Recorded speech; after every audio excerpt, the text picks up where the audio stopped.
Praise the lord. పరిశుద్ధాత్మని ప్రవచనం, ఆధ్యాత్మిక కార్యక్రమాలను వీక్షిస్తున్న మీ అందరికీ సర్వ శుభములు కలుగునుగాక. ఆమేన్. ప్రియమైన సహోదరి సహోదరులారా, దేవునికి అత్యంత విలువైన బిడ్డలారా, ఈరోజు క్రైస్తవులందరికీ శుభదినము, విశ్రాంతి దినము, ఆదివారము ఆరాధన క్రైస్తవులందరికీ చాలా సంతోషకరమైనటువంటి దినము. ఈరోజు తల్లి శ్రీ సభ 5వ సామాన్య ఆదివారమును కొనియాడుతుంది. ఈరోజు 3 పట్టణాలు ఉంటాయి. మొదటి పట్టణము యెషయా గ్రంథము 1-8వ వచనం వరకు. రెండవ పట్టణము అపోస్తలుడైన పౌలు కొరింథీయులకు రాసిన మొదటి లేఖ 15వ అధ్యాయము 1-11వ వచనం వరకు. సువార్త పట్టణము లూకా సువార్త 5వ అధ్యాయము 1-11వ వచనం వరకు. ముందుగా సువార్త పట్టణం చదువుకుని వాక్యాన్ని ధ్యానించుకుందాం. ఏలిన వారు మీతోనుందురుగాక, మీ ఆత్మతోనుందురుగాక. పునీత లూకా గారు రాసిన సువార్తలోని భాగము. ఏలిన వారా, మీకు మహిమ కలుగునుగాక. లూకా సువార్త 5వ అధ్యాయము 1-11వ వచనం వరకు.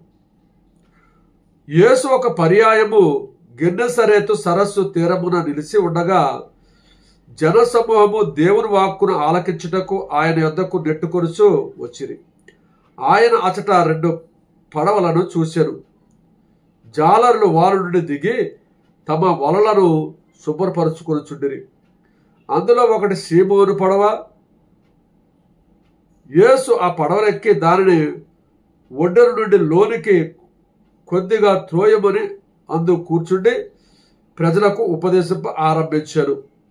ఉపదేశించుట ముగించిన పిదప యేసు సీమోనుతో, మీరు పడవను ఇంకను లోతునకు తీసుకుని వెళ్ళి చేపలకై మీ వలలను వేయుడు అనెను.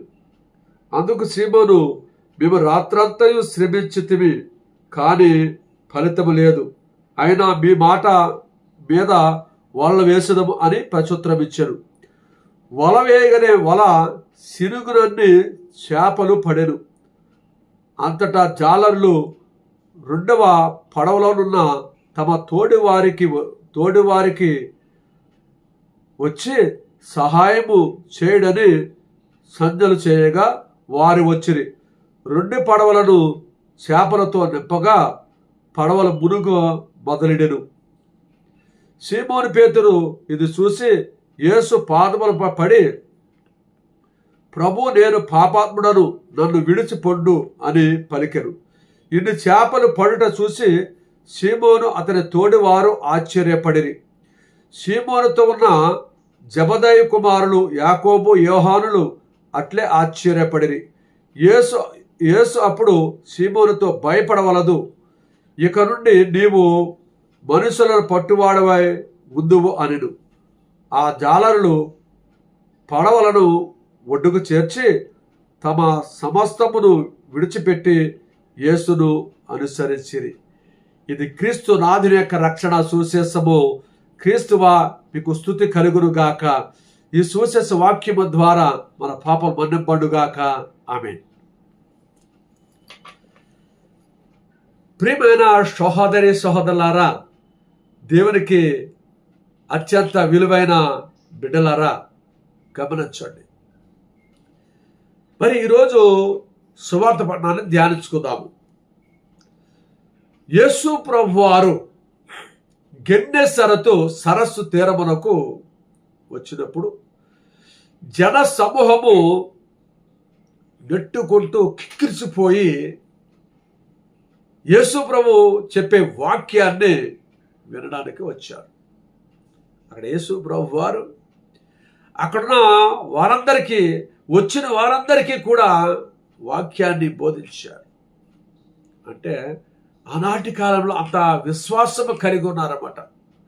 యేసు ప్రభు వాక్యం వినడానికి ఎక్కడెక్కడ నుంచో నడుచుకుంటూ వాడల మీద, అలాగే ఎండనక కొండనక యేసు ప్రభు ఎక్కడుంటే అక్కడికి కిక్కిరిసిపోయినట్లుగా ఆయన మాటలు వినడానికి వస్తూ ఉండేవారు. అలాగే గిన్నెసర ప్రాంతం దగ్గర, సరస్సు తీరం దగ్గర ఉన్నప్పుడు అలాగే జనం వచ్చారు. ఆయన వాక్యను విని ఆశ్చర్యపోతున్నారు. ఈయన దేవుని కుమారుడని, ఈయన ప్రవక్తల్లో ఒకడని, ఈయన ఒక బోధకుడని, ఈయన దేవుడని చాలామంది విశ్వసించారు. అద్భుతాలు, ఆశ్చర్య కార్యాలను చూశారు. ప్రియమైనటువంటి దేవుని బిడ్డలారా, ఈనాటి కాలంలో దేవాలయంలో దైవజనులు వర్తమానము అంటే దేవుని సందేశాన్ని అందిస్తూ ఉంటే కిందకి పైకి చూస్తూ ఉంటారు, టైంకు చూస్తూ ఉంటారు. ఎక్కువ చెబితే అయ్యో ఎక్కువ చెబుతున్నారు అని చెప్పి ఈ సంఘాన్ని విడిచి ఆ సంఘానికి, ఆ సంఘాన్ని విడిచి ఈ సంఘానికి వెళుతూ ఉంటారు.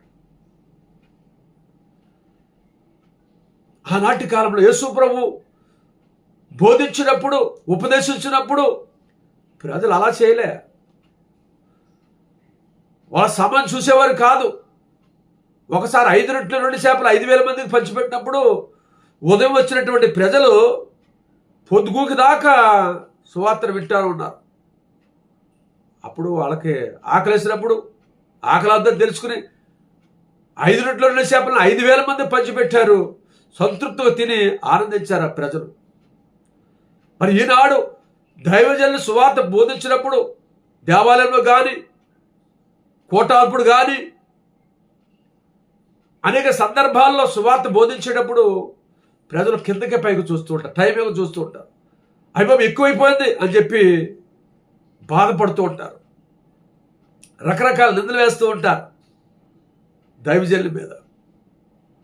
మరి ఎక్కువైపోతే ఇది ఎక్కువైపోతుందని చెప్పి ఈ సంఘం నుంచి ఆ సంఘం, ఆ సంఘం నుంచి ఈ సంఘం వెళ్తూ ఉంటారు, పోతూ ఉంటారు.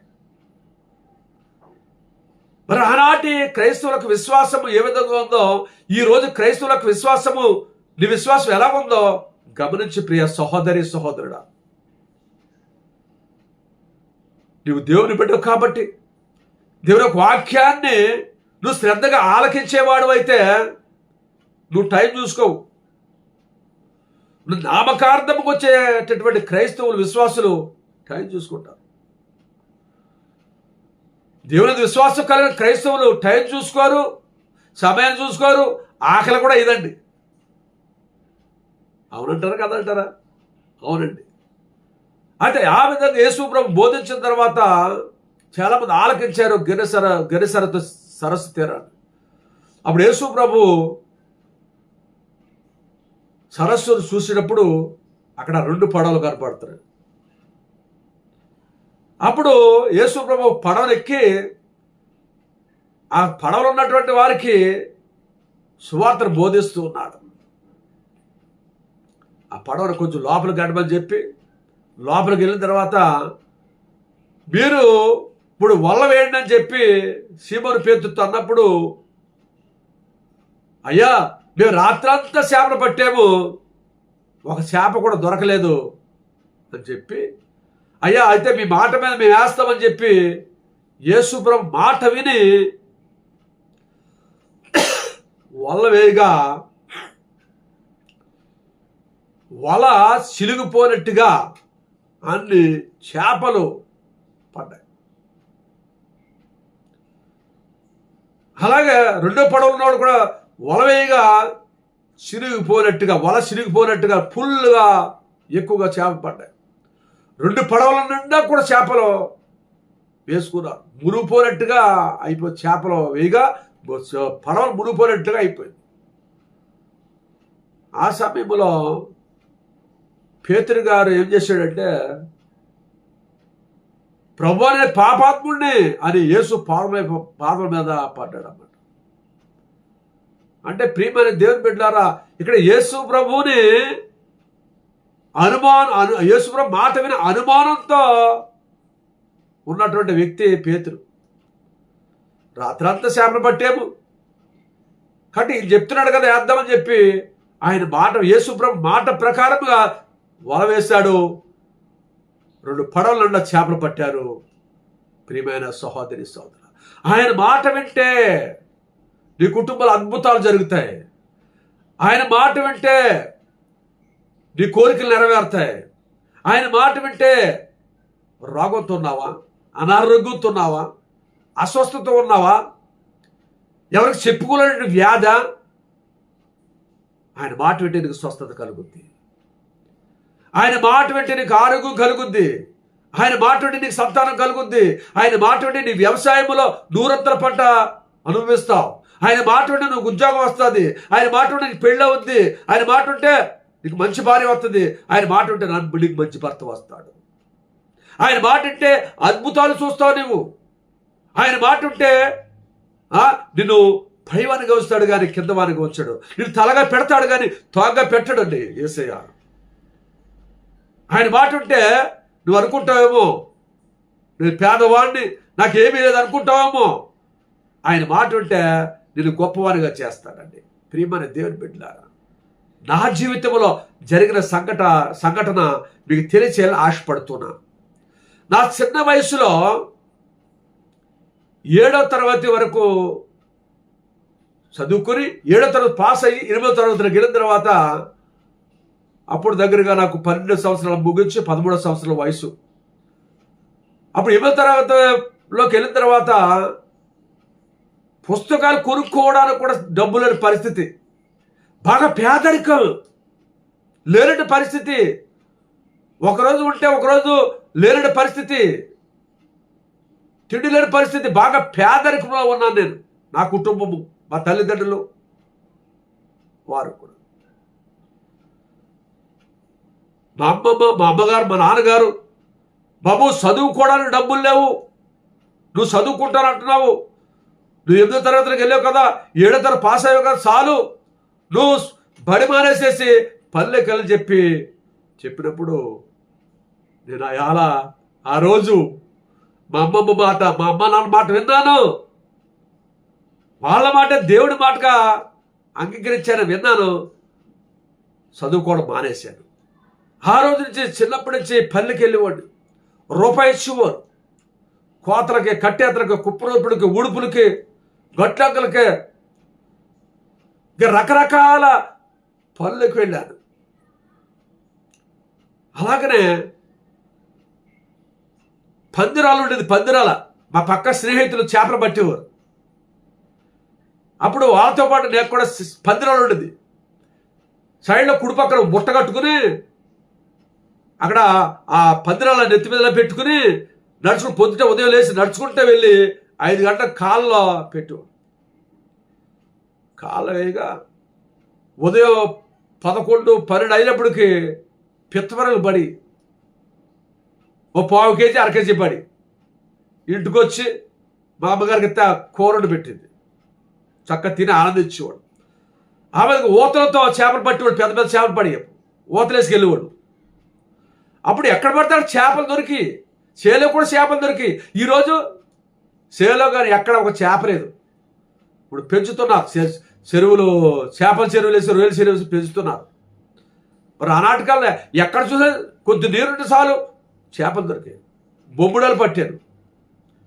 మరి ఆనాడు అనుకున్నాను, నా జీవితం ఇంతేనేమో, నేను చేపలు పట్టేవాళ్ళని ఉంటానేమో, ఇలా కూలి పని చేసుకుంటానేమో, నా జీవితం ఇంతేనేమో, ఇంకా ఈ పేదరికంలో ఉండాలేమో అనుకున్నాను. ప్రియమైన సహోదరి సహోదరుడా, దేవుడు నా జీవితాన్ని మార్చేశాడండి.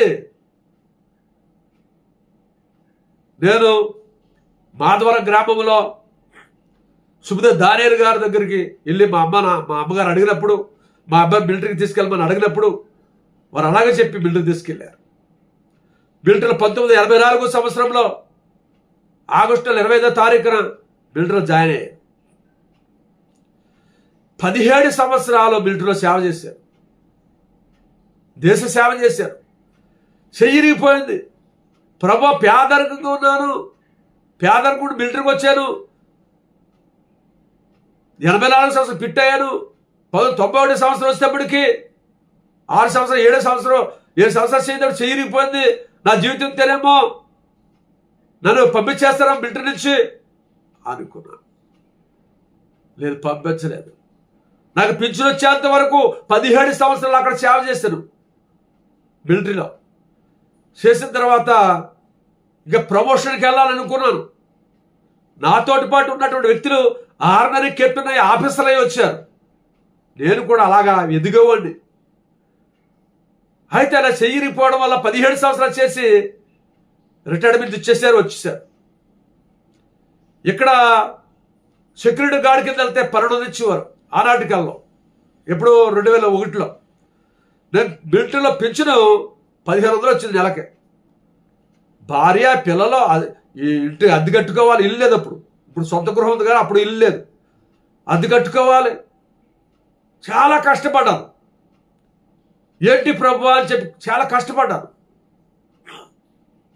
మిలిటరీలో ఉండగా 1991 సంవత్సరంలోనే ఎప్పుడైతే చెయ్యిరిగిపోయిందో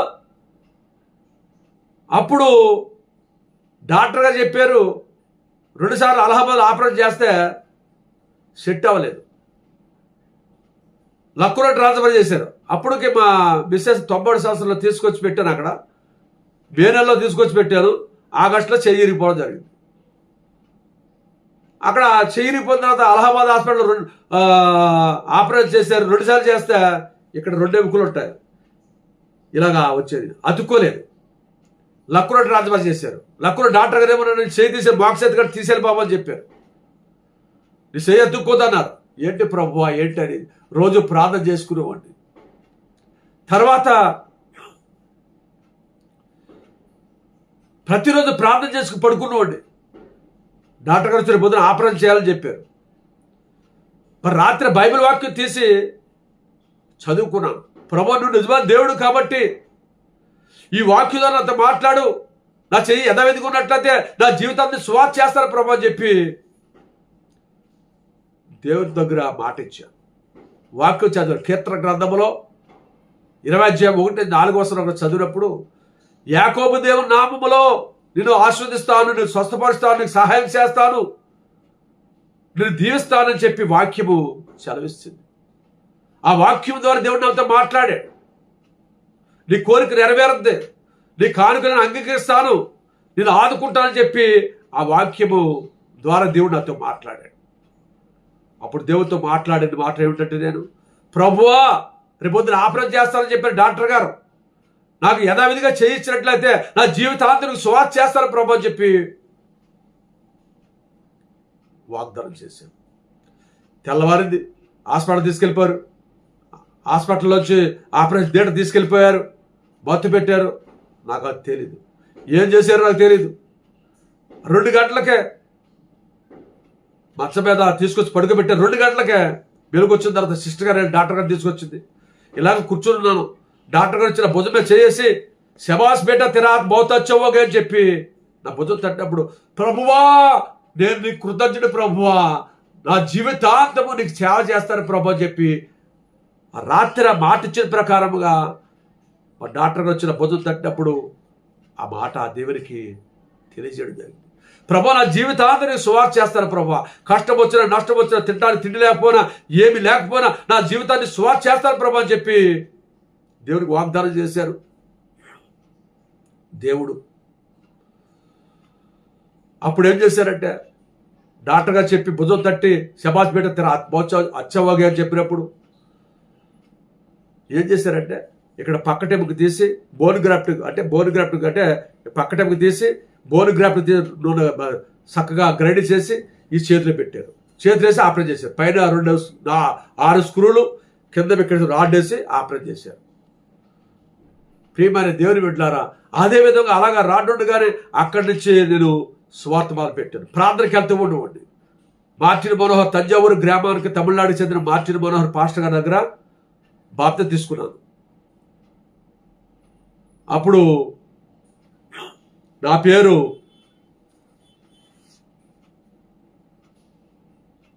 యేసు పాదం గారు అని పేరు పెట్టారు. మరి ఆ పేరుతో రిటైర్డ్ అయిపోయిన తర్వాత మిలిటరీలో ఉండగానే యుద్ధం జరిగినప్పుడు కూడా, రాజస్థాన్ యుద్ధంలో కూడా నేను టెంట్లో కూర్చుని ప్రార్థన చేస్తున్నాడు. ఆఫీసులో కూడా ఏమనేవారు కాదు. ఆ విధంగా నేను రిటైర్డ్ అయిపోయి 2001లో 2000 రిటైర్డ్ అయిపోయిన తర్వాత పాస్టర్ యేసు గారు నార్కిమిల్ల గ్రామం, యేసు గారు కాకరపర గ్రామం వచ్చి కాకరపర గ్రామాన్ని చూసుకోవడం చెప్పి నాకు సంఘాన్ని అప్పచెప్పారు. ఆ సంఘాన్ని చూసుకుంటూ ఇండిపెండెంట్గా 4 సంవత్సరాలు సువార్త చేశారు. కాకరపర గ్రామంలో అక్కడ సంఘాలు కట్టి గుడి కట్టడానికి ఎమ్మెల్యే గారితో మాట్లాడారు. సిద్ధంగా సంఘాన్ని కట్టిన తర్వాత మా ఇంట్లోకి అద్దెకి అప్పారావు గారు ఉన్నారు. వారి కుటుంబం దగ్గరికి ఫాదర్ గారు వచ్చి, థామస్ ఫాదర్ గారు, ఆ ఫాదర్ గారు వచ్చి నువ్వు మా సంఘానికి కావాలి, నీకు సంఘం అప్పచెప్తావు, నువ్వు సువార్త సేవ చేయాలన్నప్పుడు వెంటనే వదిలిపెట్టి ఆర్షం సంఘములో నేను ఉపదేశకునిగా, సువార్థకునిగా, బోధకునిగా, ఒక పాస్టర్గా నేను దేవుని సమర్పించుకొని ఇంతవరకు సువార్తను బోధిస్తూనే ఉన్నాను. ఆనాడు పేతురు నువ్వు చేపలు పట్టేవాడవు కాదు, మనుషులు పట్టే జాలరుగా నేను ఎన్నుకున్నానని చెప్పాడు. నువ్వు మనుషులు పట్టే వాడిగా ఉంటావని చెప్పాడో అదే విధముగా పేతురు నేను దేవుడు అదే విధంగా నన్ను ఎన్నుకున్నాడు. పేతురు నువ్వు చేపలు పట్టేవాడు కాదు, నీవు మనుషులు పట్టేవాడుగా నేను ఎన్నుకుంటున్నాను అని చెప్పి దేవుడు నన్ను ఎన్నుకొని ఈనాడు అనేకులకు మాదిరిగా ప్రపంచ నలుమూలలో అనేక భాషలలో ప్రొటెస్టెంట్ గ్రంథమైన అలాగే ఆర్షమ గ్రంథం నుంచి అయినా ఎక్కడ ఏది చెప్పాలో, ఎక్కడ ఏ విధంగా ఎవరికి చెప్పాలో, ఎవరికి ఏ విధంగా ఉపమానం చెప్పాలో, ఏ విధంగా సువార్త చెప్పాలో, ఏ విధంగా చెప్తే ప్రజలు ఆలకిస్తారో ఆ విధంగా దేవుడు ఈరోజు నన్ను వాడుకొని అనేకులకు మాదిరిగా దేవునికి ఇష్టమైన బిడ్డగా ఎన్నుకున్నాడండి, ఒక సువార్త బోధకునిగా. ప్రియమైనటువంటి సహోదరి సహోదరులారా, యేసు ప్రభు మాట విన్నాను కాబట్టి, యేసు ప్రభు నా ఆశీర్వదించాడు కాబట్టి ఈరోజు అత్యున్నతమైన స్థానంలో ఇచ్చాడు. 2 అంతస్తుల బిల్డింగ్ ఇచ్చాడు, నాకు ఒక అమ్మాయిని ఇచ్చాడు, అమ్మాయికి పెళ్లి చేశాము, అమ్మాయికి 2 అమ్మాయిలు ఇచ్చాడు. ఈరోజు కూటికి గుడ్డకి దేనికి లోటు లేదండి. ఆనాడు తినడానికి ఎంతో బాధపడేవాడిని, తినడానికి తిండి లేదు, ఉండటానికి ఇల్లు లేదు, ఊతానికి పొయ్యి లేదు, చాలా బాధాకరమైన జీవితం జీవించాను. ఆ సమయంలో నేను నా జీవితం ఇంతేనని అనుకున్నాను. ఈరోజు గ్రహించినట్లయితే, ఈరోజు సువార్త పట్టణం చూసినట్లయితే, ప్రభువా పేతురు వలె నన్ను ఎన్నుకున్నావు కదా, నేను నీకు అంకితమయ్యి అని బ్రతుకున్నంత వరకు, కొను ఊపిరున్నంత వరకు నేను సువార్త బోధిస్తాను, అనేకులను మీ సన్నిధి చేరుస్తానని చెప్పి వాగ్దానం చేసి ఇంకా ఇంకా ఇంకా అనేక ఆత్మలను అనేక మందిని పట్టుకుంటూ ఉన్నాను. ప్రియమైన దేవుని బిడ్డలారా, అదే విధముగా ఈరోజు మొదటి పట్ల చూసినట్లయితే యెషయా ద్వారా దేవుడు మాట్లాడుతున్నాడు. దేవదూతలు ఒకరితోనొకరు ఈయన పవిత్రుడు పవిత్రుడు పవిత్రుడు అని లోకమంతటికి రాజు ఈయన, అంతటికి దేవుడితరని మహిమపరుస్తున్నాయి. మహిమ గల దేవుడు, మహోన్నతుడు, నిజమైన దేవుడు అని ఎలుగెత్తు పలుకుతూ ఉన్నాయి. ఆ సమయంలో మరొక దూత నా చెంతకు ఎగురు వచ్చి నిప్పు కడికను తీసి నా నాలుక మీద పెట్టింది. నాలో ఉన్న పాపమును, నాలో ఉన్న దోషమును కడిగి వేసింది. ఎప్పుడైతే నాలుక మీద పెట్టగా దేవుడు నన్ను ఎన్నుకున్నాడు. దేవదూత వచ్చి అంటుంది, నేను ఎవరు పంపుతున్నాను, ప్రజలందరికీ ఎవరు పంపుతున్నా అంటే నేనున్నాను కదా, నన్ను పంపడని యెషయా అంటున్నాడు. యెషయా ప్రవక్తగా ఈనాడు లోకరక్షకుడు పుడతానికి దర్శనం ద్వారా దేవుడు ఈయనతో మాట్లాడాడు. యెషయా గ్రంథం 7:14 వచనం ద్వారా కన్య గర్భం ధరించి కుమారుని కను, ఆయనకి ఇమ్మానుయేలు పేరు పెట్టబడును. అది మత్తయి సువార్త 1:21-23 వచనం చూసినట్లయితే కన్య గర్భం ధరించి కుమారుని కను, ఆయనకి ఇమ్మానుయేలు పేరు పెట్టబడు. ఇమ్మానుయేలు అనగా దేవుడు మనతో ఉన్నాడని అర్థం. ఈ లోక రక్షకుడు కనడానికి ప్రవచించిన ప్రవచనము యెషయా గ్రంథం 7:14 వచనం చూస్తున్నాం. యెషయా గ్రంథం చాలా ప్రాముఖ్యమైన గ్రంథంగా మనం చూస్తున్నాం. ఈ యెషయాని దేవుడు ఎన్నుకున్నాడు, ఒక ప్రవక్తగా ఎన్నుకున్నాడు. కాబట్టి ప్రియమైనటువంటి దేవుని బిడ్డలారా, మరి అదే విధముగా ఈరోజు 2వ పట్ల చూసినట్లయితే పౌలు గారు అంటున్నాడు, పౌలు గారు సోదరులారా, నేను బోధించినది మీరు గ్రహించినది మీ విశ్వాసమును మూలాధారము సువార్తను గురించి మీకు జ్ఞాపకం చేస్తున్నాను. యేసుక్రీస్తు లోక రక్షకుడని జ్ఞాపకం చేస్తున్నాను. యేసుక్రీస్తు లోకములకు వచ్చి పాపుల చేతికి అప్పగింపబడి శ్రమలు అనుభవించి సిలువ వేయబడి మరణించి సమాధి చేయబడి 3వ దినాన్ని పునరుద్ధరణ అవుతాడు. పునరుద్ధరణ చెప్పిన మాటలు బట్టి ఆయన ఈరోజు సజీవుడిగా లేచాడు. సజీవుడు అంటే దేవుని కుమారు యొక్క సువార్తను ప్రకటిస్తున్నాను. ముందు పేతురులకు అపోస్తులకు అందరికి కనబడ్డాడు, నాకు కనబడ్డాడు. ఆయన నిజమైన దేవుడు. మేము బోధించే సువార్త ఇదే, ఈ శుభవర్తమానము. ఆయన లోక రక్షకుడని నేను శుభ సందేశాన్ని అందిస్తున్నానని చెప్పి పౌలు గారు తెలియజేస్తున్నాడు. ప్రియమైన సహోదరి సహోదరులారా, ఈరోజు నలుమూల ఇంకా సువార్త బోధించవలసినటువంటి పని ఇంకా ఉంది. కోత ఎక్కువగా ఉంది, కానీ పనివారు తక్కువగా ఉన్నారు. పనివారు ఎన్నుకోమని దేవుని దగ్గర ప్రార్థన చేయాలి. అనేక మంది నశించిపోసిన వారి కొరకు నలుమూలకి సువార్త సేవకులు వెళ్ళి బోధించాలి. రక్షణ మార్గము గురించి జీవించాలి, రక్షణ తీసుకురావాలి. పరలోక రాజ్యంలో ప్రతి ఒక్కరు ఉండాలని దేవునికి ప్రార్థన చేయండి. సువార్థికుల కొరకు ప్రార్థన చేయండి, ఫాదర్ల కొరకు ప్రార్థన చేయండి, పాస్టర్ల కొరకు ప్రార్థన చేయండి, బ్రదర్ల కోసం ప్రార్థన చేయండి, సిస్టర్ల కోసం ప్రార్థన చేయండి, ఉపదేశుల కోసం ప్రార్థన చేయండి. వీరందరూ కూడా నలుమూలకి వెళ్ళి సువార్త ప్రకటించాలి. ప్రపంచంలో ఉన్న ఆ సంఘం ఈ సంఘం అని కాకుండా ఏ సంఘమైనా దేవుడు మార్గాలు వేరైనా దేవుడు ఒక్కడే. కాబట్టి మనమందరము కూడా దేవుని యొక్క సేవకులమై ఉన్నాము. నశించిపోసిన వారి దగ్గరికి వెళ్ళి సువార్తను ప్రకటించి నశించిపోసిన వారిని దేవుని మార్గం నడిపించడానికి నిన్ను నన్ను మనందరూ ఎన్నుకున్నాడు. కాబట్టి ఎన్నుకోబడిన మనము ఆయన సువార్త ప్రకటించాలి. కొన ఊపిరినంత వరకు కూడా సువార్త బోధించి అనేకులను దేవుని మార్గం నడిపించడానికి మనము ప్రయాసపడాలి. శక్తి ఉన్నంత వరకు, బలం ఉన్నంత వరకు నేను కూడా ఆయన సువార్తను ప్రకటిస్తాను. అనేక ఆత్మలను దేవునికి అప్పగించాలని ఒక బాధ్యత. ఈరోజు నాకు చాలా సంతోషంగా ఉంది. ఎందుకంటే నేను ఆనాడు చేపలు పట్టేట్టు నన్ను, నా జీవితం విద్య అనుకుని జీవించిన నన్ను ఈనాడు చేపలు పట్టేవారుగా కాదు, మనుషులు పట్టేవారుగా ఎన్నుకుని అనేకులను దేవుని మార్గంలో నడిపించే భాగ్యం నాకు ఇచ్చాడు. కాబట్టి నేను చాలా సంతోషిస్తున్నాను. ప్రియమైన సహోదరి సహోదరులారా, ఈరోజు నా వర్తమానం వింటున్నటువంటి మీరు, ఈ సందేశాన్ని చూస్తున్నట్టు మీరు దేవునికి ఇష్టమైన బిడ్డలుగా ఉండి మీ పాపములు ఒప్పుకొని, మీ దోషములు ఒప్పుకొని, ప్రభువా నేను పాపాత్ముడిని, పాపాత్మురాలని, దుర్మార్గురాలని, ప్రభువా నీ మాట వింటాను ప్రభువా, నువ్వు చెప్పిన విధంగా జీవిస్తాను ప్రభువా, మా కుటుంబాన్ని మమ్మల్ని దీవించమని ప్రభుని ప్రాధేయపడి అడగండి. నువ్వు అనుకున్నవని దేవుడు ఇస్తాడు. యేసయ్య నెరవేరుస్తాడు.